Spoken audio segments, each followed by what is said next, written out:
ঈসা নবী ইয়া নাফসি করবে, ইব্রাহিম খলিলুল্লাহ, ইব্রাহিম ও ঈসা রুহুল্লাহ, আদম থেকে ঈসা নবী পর্যন্ত সবাই যখন ইয়া নাফসি করবে, বন্ধুরে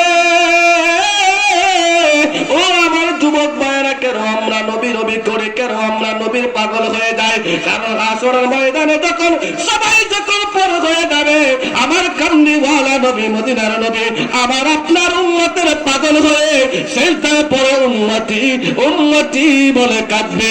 একটা বার জোরে বলেন সুবহানাল্লাহ, আল্লাহুম্মা।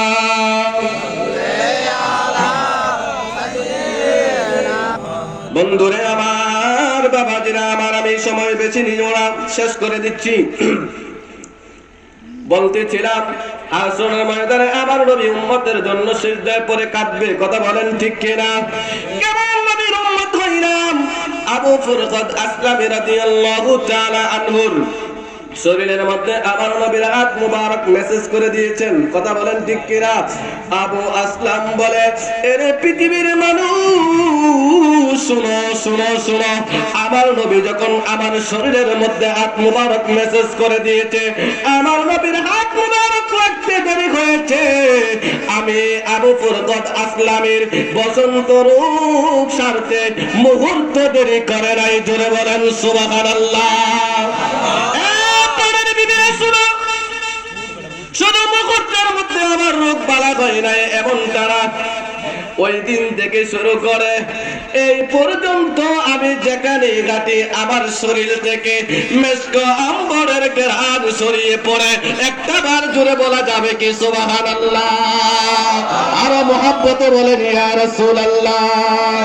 আমরা নবীজির পাগল, আমরা নবীজির পাগল, আমরা নবীজির পাগল, আর মদিনারি দরবারে মোর নয়নের কাজল। আমরা নবীজির পাগল, আমরা মদিনার পাগল, আমরা নবীজির পাগল। সকলে বলে আলহামদুলিল্লাহ।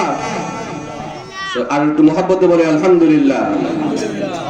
আলহামদুলিল্লাহ। যতটুকু আলোচনা করেছি, কারণ সরাসরি আমি আলোচনায় গিয়েছি। কথা বলেন ঠিক কিনা?